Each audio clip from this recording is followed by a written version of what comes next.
भारत में जातिवाद कितनी ऊंचाई पर है, इसके संदर्भ में रोज नई घटनाएं सामने आती है। दलित कितनी भी ऊंचाई क्यों न हासिल करें, जाति का दंश हमेशा उसके साथ होता है। ऐसी ही शर्मनाक घटना भारतीय महिला हॉकी टीम होनहार शानदार प्लेयर वंदना कटारिया के साथ हुई है। टोक्यो ओलंपिक में महिला हॉकी के सेमीफाइनल मुकाबले में अर्जेंटीना के हाथों हार के बाद हरिद्वार के कुछ लोगों ने अपना जातिवादी रंग दिखा दिया। हरिद्वार में भारतीय हॉकी टीम की खिलाड़ी वंदना कटारिया के घर के बाहर पटाखे फोड़ने और जातिगत टिप्पणी किए जाने की घटना सामने आई है। प्राप्त जानकारी के अनुसार आरोपियों ने कहा कि कई सारे दलित खिलाड़ियों की वजह से हार मिली। हरिद्वार के रोशनाबाद गांव में फॉरवर्ड प्लेयर वंदना कटारिया के घर पर यह घटना हुई। उनके भाई शेखर ने बताया, मैच के थोड़े ही देर बाद घर के बाहर पटाखों का शोर सुनाई दिया। बाहर जाकर देखा तो गांव के ही उच्च जाति के 2 युवक नाच रहे थे। कांग्रेस के पूर्व अध्यक्ष राहुल गांधी ने कहा कि सरकार ने सिर्फ उनके फोन के अंदर नहीं, आप सभी के हर युवा के फोन के अंदर पेगासस हथियार डाल दिया है।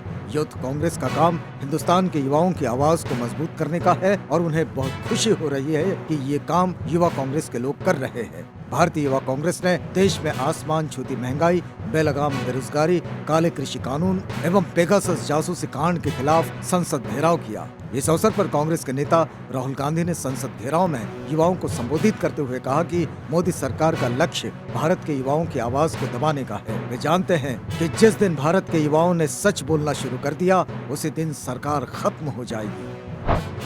उच्चतम न्यायालय ने कहा कि पेगासस के बारे में अगर रिपोर्ट सही है तो इससे संबंधित जासूसी के आरोप गंभीर प्रकृति के हैं। इसके साथ ही शीर्ष अदालत ने इजरायली स्पाईवेयर मामले की जांच के अनुरोध करने वाले याचिकाकर्ताओं से पूछा कि क्या उन्होंने इस बारे में आपराधिक शिकायत दर्ज करने का कोई प्रयास किया है। प्रधान न्यायाधीश CJI NV रमन और न्यायमूर्ति सूर्यकांत की एक पीठ ने हालांकि इन याचिकाओं पर नोटिस जारी नहीं किया, लेकिन उसने इन याचिकाओं में से एक याचिका में प्रधानमंत्री और केंद्रीय गृह मंत्री को व्यक्तिगत रूप से पक्षकार बनाए जाने पर आपत्ति जताई।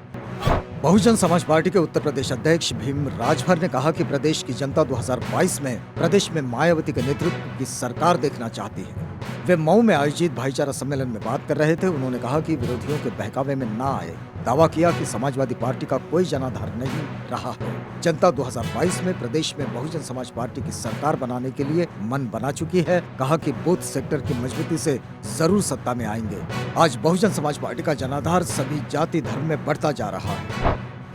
समाजवादी पार्टी के राष्ट्रीय अध्यक्ष और पूर्व मुख्यमंत्री अखिलेश यादव मिशन 2022 के तहत भारतीय जनता पार्टी को घेरने आज साइकिल पर निकले। बड़ी संख्या में कार्यकर्ताओं का हुजूम जोश में नारेबाजी करते हुए उनके साथ लगातार आगे बढ़ता देखा गया। पार्टी मुख्यालय से साइकिल यात्रा लेकर रवाना होने से पहले अखिलेश यादव ने मीडिया से बात करते हुए कहा कि 2022 में उत्तर प्रदेश में एक बार फिर समाजवादी पार्टी की सरकार बनेगी। समाजवादी पार्टी के अध्यक्ष ने भारतीय जनता पार्टी पर राजनीति को जन सेवा नहीं बल्कि कारोबार का जरिया बनाने का आरोप लगाते हुए कहा कि भारतीय जनता पार्टी के लोग मैनिफेस्टो नहीं बल्कि मनीफेस्टो बनाते हैं। इनके लिए राजनीति एक बिजनेस है।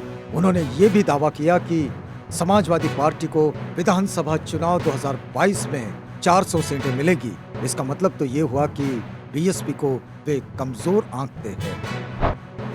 राज्यसभा के नेता प्रतिपक्ष मल्लिकार्जुन खड़गे ने उच्च सदन में तृणमूल कांग्रेस के 6 सदस्यों के निलंबन को गलत करार देते हुए कहा कि सरकार विपक्षी सदस्यों को बाहर निकालकर सदन चलाना चाहती है, लेकिन कांग्रेस और उसके सहयोगी झुकने वाले नहीं है। कांग्रेस के वरिष्ठ नेता खड़गे ने ये सवाल भी किया कि आखिर सरकार पेगासस जासूसी मामले पर चर्चा करने से क्यों डर रही है। उन्होंने संवाददाताओं से कहा कि पेगासस जासूसी मुद्दा देश की सुरक्षा, नागरिकों की आजादी एवं निजता से जुड़ा हुआ है, इसलिए वे इस पर चर्चा चाहते हैं। सरकार चर्चा से क्यों भाग रही है। कांग्रेस की ओर से विपक्षी एकजुटता को धार देने की कोशिश लगातार की जा रही है। कांग्रेस नेता दिग्विजय सिंह समाजवादी पार्टी के वरिष्ठ नेता और जेल में बंद आजम खान के समर्थन में उतर आए हैं। आजम खान के जौहर यूनिवर्सिटी तोड़ने के मामले को लेकर दिग्विजय सिंह ने ट्वीट किया है। अपने ट्वीट में दिग्विजय सिंह ने कहा कि भाजपा केवल विध्वंस में विश्वास करती है, निर्माण में नहीं। जौहर विश्वविद्यालय शिक्षण संस्थान है, उसमें तोड़फोड़ की क्या आवश्यकता है। केवल इसलिए कि उसे खड़ा करने में आजम खान जी ने अपना पूरा राजनीतिक जीवन झोंक दिया। आम आदमी पार्टी के सांसद संजय सिंह ने राम मंदिर भूमि पूजन के 1 वर्ष पूरे होने पर ट्वीट कर तंज कसा है। उन्होंने सीधे तौर पर कहा कि चंदा चोरों ने प्रभु श्री राम को धोखा दिया है, करोड़ों राम भक्तों की आस्था को चोट पहुंचाई है। चंदा चोरों को जेल भिजवाओ। कोरोना महामारी की दूसरी लहर में सबसे ज्यादा प्रभावित रहे राज्य महाराष्ट्र में ब्लैक फंगस के भी हजारों मामले सामने आए। राज्य में म्यूकरमाइकोसिस के 2513 मरीज अब भी अस्पतालों में इलाज करा रहे हैं। पुणे, नागपुर, मुंबई, औरंगाबाद से 60% मरीज हैं। अब तक कुल 9,569 मामले राज्य में सामने आ चुके हैं। वहीं इस बीमारी के चलते राज्य में जान गंवाने वालों की संख्या 1,175 है। 5 अगस्त 2019 को जम्मू कश्मीर से आर्टिकल 370 के कुछ प्रावधानों को खत्म किए जाने का संसद में पहली बार ऐलान हुआ था। भारतीय जनता पार्टी इसे लेकर खुशियां मना रही है। इसे लेकर जम्मू कश्मीर की पूर्व मुख्यमंत्री और पीडीपी अध्यक्ष महबूबा मुफ्ती ने तंज कसा है। महबूबा मुफ्ती ने कहा कि आज का दिन जम्मू कश्मीर के लिए मातम का दिन है। बलात्कार से संबंधित एक मामले में केरल हाईकोर्ट ने महत्वपूर्ण फैसला दिया है। कोर्ट ने कहा है कि अगर पीड़िता की थाइज यानी कि जांघों के बीच भी कोई गलत हरकत की जाती है तो इसे भी बलात्कार के समान ही माना जाएगा। कोर्ट का कहना है कि इस हरकत को इंडियन पेनल कोड की धारा 375 के तहत परिभाषित बलात्कार ही माना जाएगा। महंगाई, कृषि कानून, पेगासस जासूसी मामला समेत अन्य कई मुद्दों की वजह से संसद के मानसून सत्र में गतिरोध जारी है। इसी बीच भारतीय जनता पार्टी ने कांग्रेस पर बड़ा हमला किया है। भारतीय जनता पार्टी के वरिष्ठ नेता रविशंकर प्रसाद ने प्रेस कॉन्फ्रेंस में कहा कि सरकार संसद में हर चर्चा के लिए तैयार है, लेकिन कांग्रेस चर्चा नहीं होने दे रही है। मॉस्को से शुरू हुआ 41 साल का इंतजार टोक्यो में खत्म हुआ। अतीत की मायूसियों से लेकर भारतीय पुरुष हॉकी टीम ने पिछड़ने के बाद जबरदस्त वापसी करते हुए रोमांच की पराकाष्ठा पर पहुंचे। मैच में जर्मनी को 5-4 से हराकर ओलंपिक में कांस्य पदक जीत लिया। भारतीय टीम 1980 में मॉस्को ओलंपिक में अपने 8 स्वर्ण पदक में से आखिरी पदक जीतने के 41 साल बाद ओलंपिक पदक जीती है। भारत ने हॉकी में 4 दशक बाद कोई मेडल जीता है। इसके साथ ही देश में हर तरफ उत्साह और उत्सव का माहौल है। बहुजन समाज पार्टी के बाहुबली नेता जितेंद्र सिंह बबलू भाजपा में शामिल हो गए हैं। अयोध्या के बीकापुर से बहुजन समाज पार्टी के पूर्व विधायक जितेंद्र सिंह बबलू को प्रदेश भाजपा अध्यक्ष स्वतंत्र देव सिंह ने पार्टी में शामिल कराया। इस अवसर पर कांग्रेस व बहुजन समाज पार्टी के कुछ और नेता भी शामिल हुए, लेकिन जैसे ही ये खबर भाजपा सांसद रीता बहुगुणा जोशी को मिली, वह नाराज हो गई। आरोप है कि 2009 में जितेंद्र सिंह ने ही रीता बहुगुणा जोशी का घर जलाया था। उस समय रीता बहुगुणा जोशी कांग्रेस में थी। रीता बहुगुणा जोशी ने ये कहा कि वो हैरान है क्योंकि ये ही वो शख्स है जिसने जुलाई 2009 में उनका घर जलाया था। इलाहाबाद हाईकोर्ट ने शादी का झूठा वादा कर यौन संबंध बनाने की बढ़ती प्रवृत्ति पर अहम टिप्पणी की है। कोर्ट ने कहा कि पुरुषों की इस मानसिकता पर कि महिलाएं भोग विलास की वस्तु है, रोक लगनी चाहिए। शादी का प्रलोभन देकर बनाए गए यौन संबंधों को दुष्कर्म घोषित किया जाए। कोर्ट ने इस कुप्रवृत्ति को रोकने के लिए सरकार को स्पष्ट और मजबूत कानून बनाने और उसे सख्ती से लागू करने का निर्देश दिया है।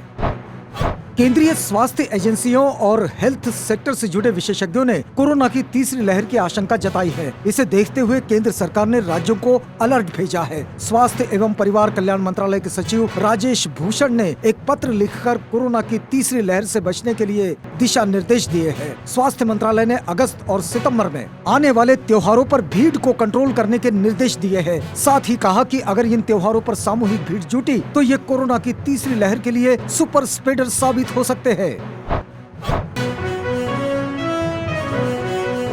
कुमार मंगलम बिरला ने वोडाफोन आइडिया के नॉन एग्जीक्यूटिव डायरेक्टर और नॉन एग्जीक्यूटिव चेयरमैन के पद से इस्तीफा दे दिया है। उन्होंने अपनी जगह हिमांशु कपानिया को नॉन एग्जीक्यूटिव चेयरमैन नॉमिनेट किया है। ये बदलाव ऐसे समय में हुआ है जब वोडाफोन आइडिया अपने अस्तित्व के लिए जूझ रही है। बिरला ने केंद्रीय कैबिनेट सचिव राजू गाबा को एक पत्र लिखकर कहा था कि वोडाफोन इंडिया का अस्तित्व बचाने के लिए वह अपनी हिस्सेदारी किसी भी सरकारी या घरेलू फाइनेंशियल कंपनी को देने के लिए तैयार है। वोडाफोन इंडिया में कुमार मंगलम बिरला की 27% हिस्सेदारी है। इसके अलावा ब्रिटिश कंपनी वोडाफोन पीएलसी की इसमें 44% हिस्सेदारी है।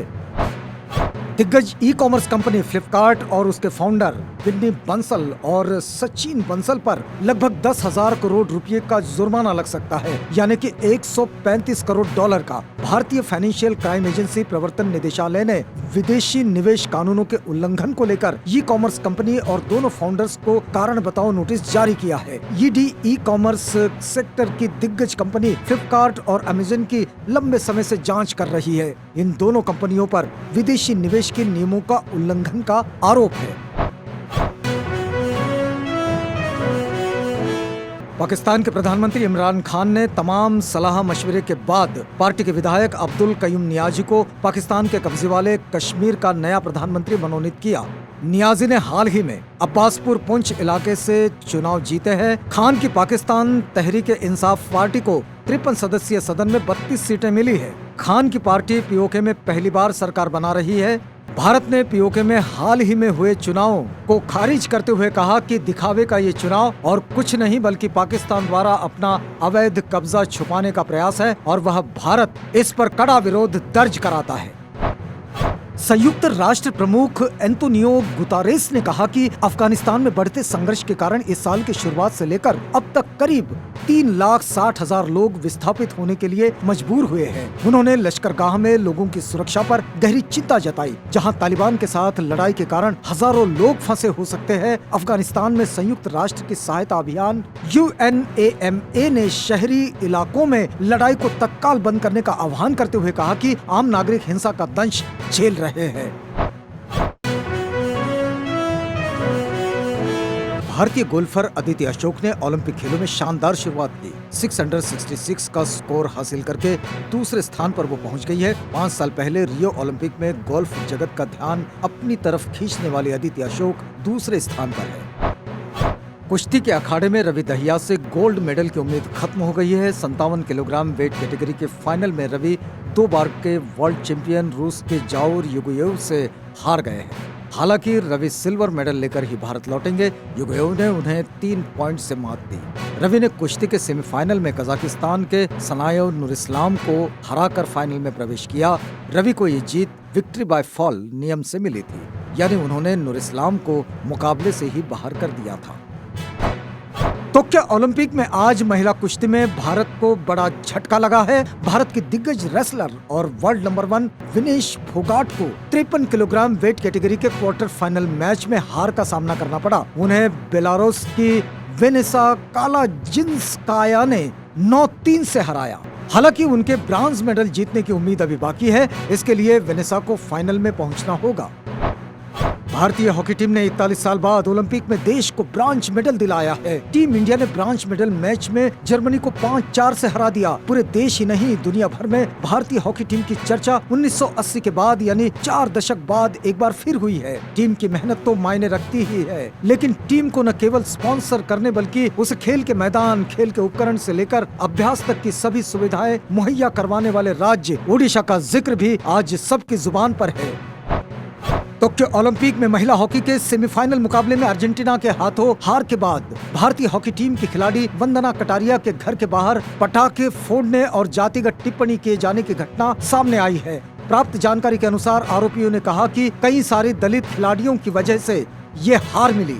आरोपियों ने कहा कि केवल हॉकी ही नहीं बल्कि हर एक खेल से दलितों को दूर रखना चाहिए। FIR के अनुसार आरोपियों ने परिवार के सदस्यों का अपमान किया और शर्ट उतारकर नाचने लगे। अभिनेता शाहरुख खान, अनिल कपूर, अक्षय कुमार, तापसी पन्नू सहित कई सितारों ने टोक्यो ओलंपिक में कांस्य पदक जीतने पर भारतीय पुरुष हॉकी टीम को बधाई दी। गौरतलब है कि भारतीय पुरुष हॉकी टीम ने टोक्यो ओलंपिक में कांस्य पदक के प्लेऑफ मैच में जर्मनी को 5-4 से हराकर 41 साल बाद ओलंपिक पदक जीतते हुए इतिहास के पन्नों में एक बार फिर अपना नाम दर्ज करा लिया। शाहरुख खान की फिल्म पठान का फैंस को बेसब्री से इंतजार है। अब खबर सामने आ रही है कि इस फिल्म में आशुतोष राणा की एंट्री हो गई है। रिपोर्ट्स के मुताबिक ऋतिक रोशन और टाइगर श्रॉफ की फिल्म वॉर में आशुतोष राणा ने कर्नल सुनील लुथरा का किरदार निभाया था। अब यही किरदार वे पठान में फिर से निभाते नजर आने वाले हैं। Akshay Kumar starrer film Bell Bottom का ट्रेलर जारी कर दिया गया है। फिल्म के खिलाड़ी कुमार अक्षय जासूस के किरदार में नजर आने वाले हैं, जबकि वाणी कपूर फिल्म में उनकी पत्नी का रोल प्ले करेगी। इस फिल्म में लारा दत्ता पूर्व प्रधानमंत्री इंदिरा गांधी का रोल प्ले करती नजर आने वाली है, जिन्हें देखकर ट्रेलर में पहचान पाना बेहद मुश्किल है।